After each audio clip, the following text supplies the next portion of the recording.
Fox News getting rid of Tucker Carlson. Tucker Carlson, though, is going to take his show on the road, maybe over to Twitter. I'll be interested to see when that comes out. I think, let me see if I can play this for you. But anyway, Tucker Carlson is certainly, looking at a bright future, I would imagine, in this independent space, which is an important space to be in right now, because you don't want the likes of a network telling you what you can report, what you can't report. They are trying to salvage the situation with Sean Hannity. Nice guy, probably not going to be able to do it for them at 8 o'clock. I think I can say that pretty definitively. He's not going to be able to make it at 8 o'clock. Jesse Waters is going to struggle at 9. I mean, Greg Gutfeld, maybe an interesting spin on things. Whether or not it plays at 10, I'm not sure. I think 11 o'clock was a better slot for him. But they're kind of done, right? Like that medium is so over. And I think reporters, journalists, commentators with any backbone and any sort of financial independence will all do this on their own.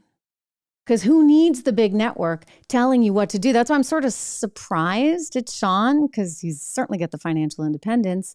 The question is, does he have the sort of, stand up and say, I believe in something? Does he have that? Because that's sort of what you need right now to be able to say, you know what, like that's not right. And to be able to be really honest about the stories you're commenting on and reporting on. And so this is why Tucker is making this big plan to be out on Twitter. It's interesting to me he's choosing Twitter.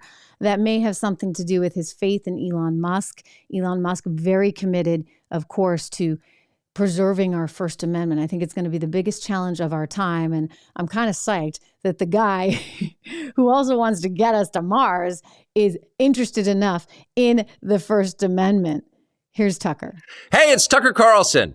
You often hear people say the news is full of lies, but most of the time that's not exactly right. Much of what you see on television or read the New York Times is in fact true in the literal sense. It could pass one of the media's own fact checks. Lawyers would be willing to sign off on it. In fact, they may have. But that doesn't make it true. It's not true.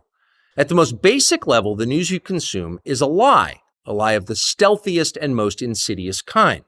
Facts have been withheld on purpose, along with proportion and perspective. You are being manipulated. How does that work? Let's see. If I tell you that a man has been unjustly arrested for armed robbery, that is not, strictly speaking, a lie. He may have been framed. At this point, there's been no trial, so no one can really say. But if I don't mention the fact that the same man has been arrested for the same crime 6 times before, am I really informing you? No, I'm not. I'm misleading you. And that's what the news media are doing in every story that matters, every day of the week, every week of the year. Okay, so why is the media doing that? It's an important question.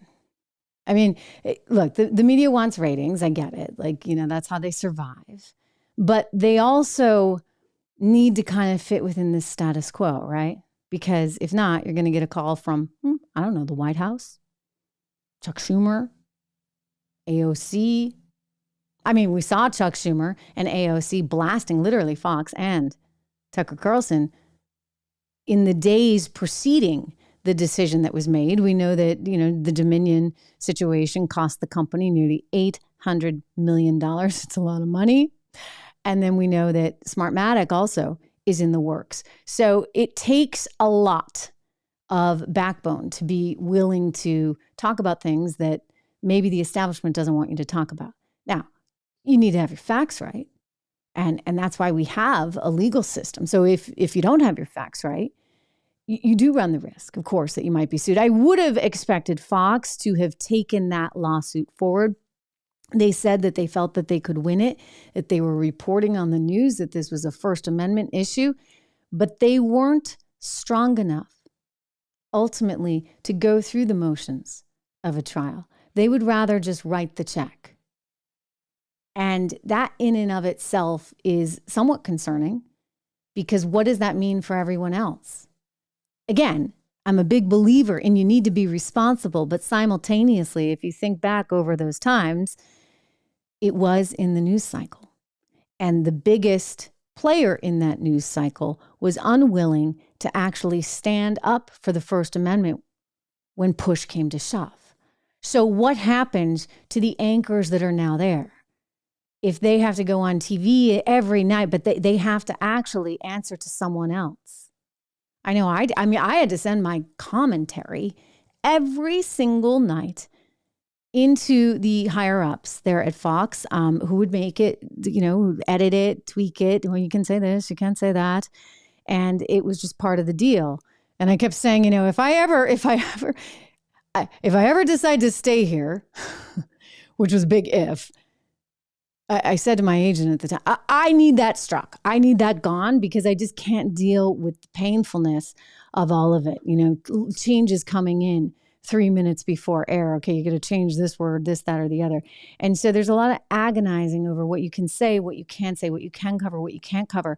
And I would just say we need more authenticity within this environment. And this is what this medium effectively represents, right? I can come on here and bash Adidas and bash Bud. Like, by the way, you can't do this on Wall Street either. I mean, we're talking about mainstream media. You can't say some of these things. These are like no-go territory areas. I mean, Tucker was willing to challenge a lot of them.